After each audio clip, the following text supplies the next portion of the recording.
बेटी का पहला हक जो हम खा जाते हैं वो है उसके पैदा होने से होने वाली खुशी. हे वाक्य मी सोशल मीडियावर वाचलं आहे आणि माझ्यासारख्या संवेदनशील व्यक्तीला ह्याने अत्यंत राग आला आहे, वेदनासुद्धा झाली आहे. कारण हा समाजाचा आरसा आहे. आजही समाजामध्ये आपण 2026मध्ये आहोत. आज नवीन वर्ष आपण सेलिब्रेट करतो आहे आणि आजही समाजामध्ये जेव्हा मुलगी घरात जन्माला येते तेव्हा आनंद होत नाही. ही एक कथा आहे, ही व्यथा आहे आणि प्रत्येक मुलीच्या आयुष्यात असा क्षण कधीच येऊ नये यासाठी जर आपण बदलू शकलो तर कदाचित आपण 2026मध्ये आलेल्याला काहीतरी अर्थ असेल असं मला वाटतं.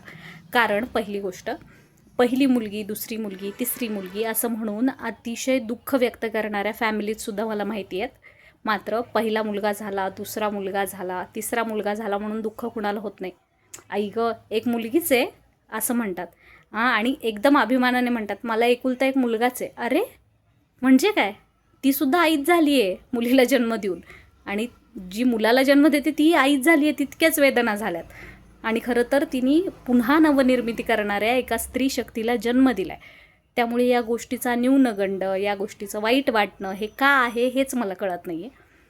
आणि हे वाक्य ज्या ज्या लोकांपर्यंत पोहोचेल त्या लोकांनी कदाचित स्वतःच्या विचारात बदल केला तर मला थोडं समाधान वाटेल की मी हे जे काही सुरू केलं आहे, जे थोडेफार फॉलोअर्स आहेत त्यांच्या विचारात मी बदल करू शकले तर मला आनंद मिळेल.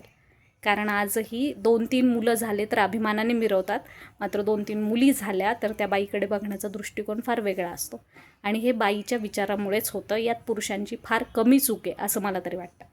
कारण स्वतःला स्वतःची किंमत नसली की बाकीचे स्वतःची किंमत ठेवत नसतात आणि हे स्त्रीला कळायला अजून किती अवकाश आहे हे कळत नाही आहे मला.